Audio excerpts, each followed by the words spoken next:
Okay, this is a basic screen of EVOS. Now, depending on your access, you will have different options up here. If you're a superintendent, you're going to have an administration tab up here, and that's where the superintendent manages his principals, and then principals have an administration tab as well, and that's where they manage giving access to their teachers.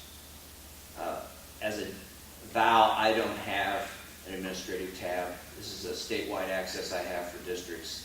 It's only one level better than what the public can get, because there's a public EVOS site as well. And you can access things like this report here, which is a district value-added report for math for Milton Union. I picked on them for some reason. Just a random choice. It shows in a snapshot the 3-year progression of average gains.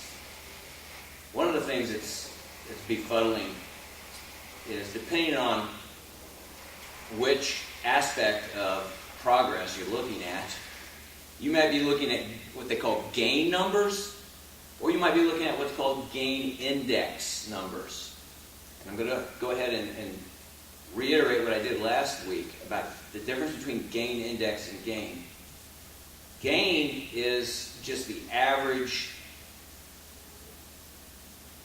difference that the students made from year to year, in terms of green being above average growth and yellow being at average growth and red being below average growth. And notice here that there's actually an orange designation, and those orange designations and all the colors are explained below here.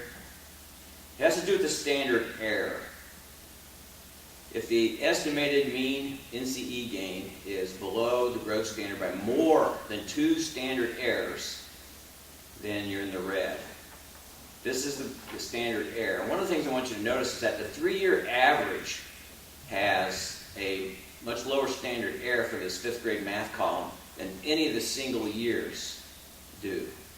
And for those of you who were here last week, I went on a little bit of a mini lecture on why that is. Anybody remember that? Bobby? I'm picking on her. It has to do with the number of students, basically. The most powerful factor in standard error is the square root of n, where n equals the number of students. And so anytime you chunk multiple years together, the square root of n is growing, and it's a denominator for you math folks. You know that when the denominator grows, then things can change. And in this particular case, standard error is in the denominator, and the square root of n is in the denominator. So it actually leads to a growing of the gain into what we call the gain index. In fact, last week, Andrea Cook from Springboro asked an excellent question. And after I actually went on my little mini rant about this was a screen that got her to ask an excellent question that I did not give the best answer to. She says, why is it that this progress score, averaged over all 4 or 5 grades here, 4 through 8, is so large? It's 9.7. When you look at all the numbers here, you can see that arithmetically, there's no way, right? That is not an average of all those gains. And I talked about how things can vary from year to year. I talked about some of the small factors that can change year to year gain. But the real factor here is the standard error. When you combine 5 years worth of students, the standard error shrinks. And when you take the standard error and divide it into the gain, that's the gain index. Follow me? There's average gain and there's gain index. And here is a huge gain index effect because we've added 5 years worth of students. And so the same numbers with a smaller standard error average out to be much larger because they've used 5 years worth of data. And you can see that when you're going from classroom reports to building reports, and sometimes if you've got multiple buildings, building reports to district reports, you look at those standard errors and they keep shrinking as you get more and more students. And I talked last week about how that affects teachers. If a teacher has multiple classrooms that contribute to her or his report, that is going to shrink their standard error. tends to happen when you start to departmentalize in middle schools, and certainly in junior highs, where you have teachers having 100 plus students contributing to their value-added score. It kind of raises the stakes, is what that boils down to, versus a self-contained fourth grade teacher perhaps that's got one class of math, one class of reading, and they may get, 50 students at most, or maybe even just 25 if they don't teach both reading and math. It's an important effect, and that was the real reason here that the number blew up so much. It was the standard error effect. We could argue whether they've kind of taken the standard error a little too far in this gain index thing, but they wanted to be sure that there was some sort of statistical measure that lends strength to the value-added result, and this is what they came up with. So these are all gain index. This is from a local report card, Tackleford King's math report card, or actually their overall progress report. And anytime you're at the local report card level, you have to remember that these are indexes, and that's why you see these strange shifts in the numbers. They're not going to necessarily line up with the EVOS numbers from one of these reports, okay? If you will, you could take the gain here and divide it by 1.1, and that would be the gain index for 6th grade. But on the EVOS site, there are no gain indexes on these tables.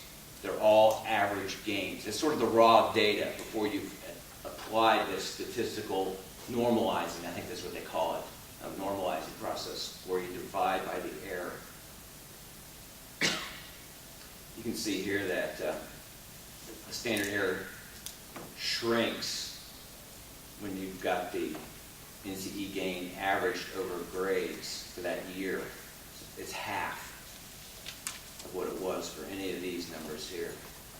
So you see that effect on the standard error that number of students applies.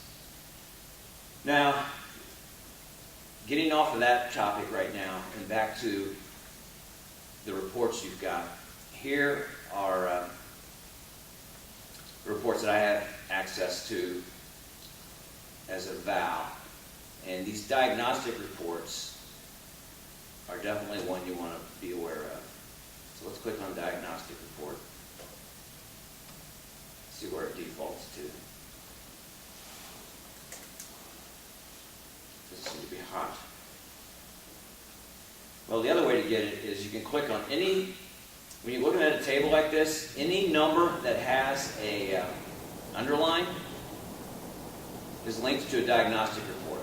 And so let's just take a look at their 3-year average math. What happened there? And there's the diagnostic report that I wanted to give me.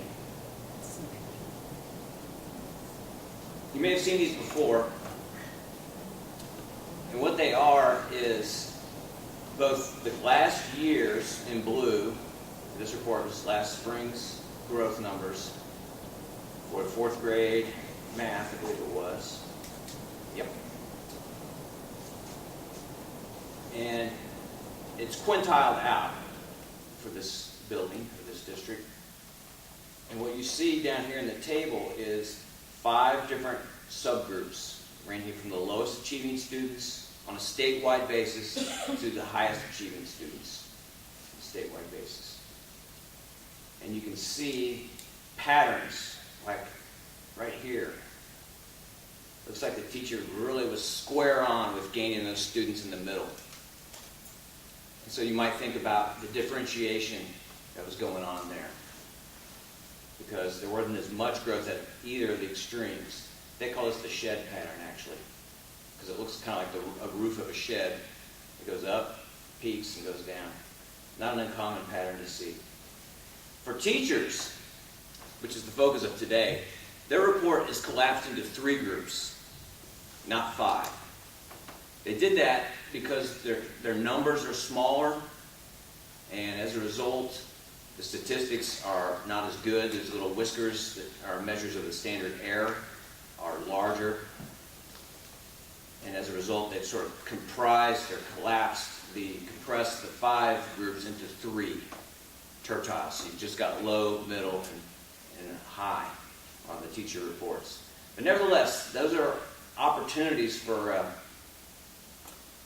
diagnosis. You may see trends, especially if things happen a couple years in a row, where one group of students seems to be growing differently than another. It's a piece of data that reflects on achievement level growth in your classroom or your building, whatever the case may be.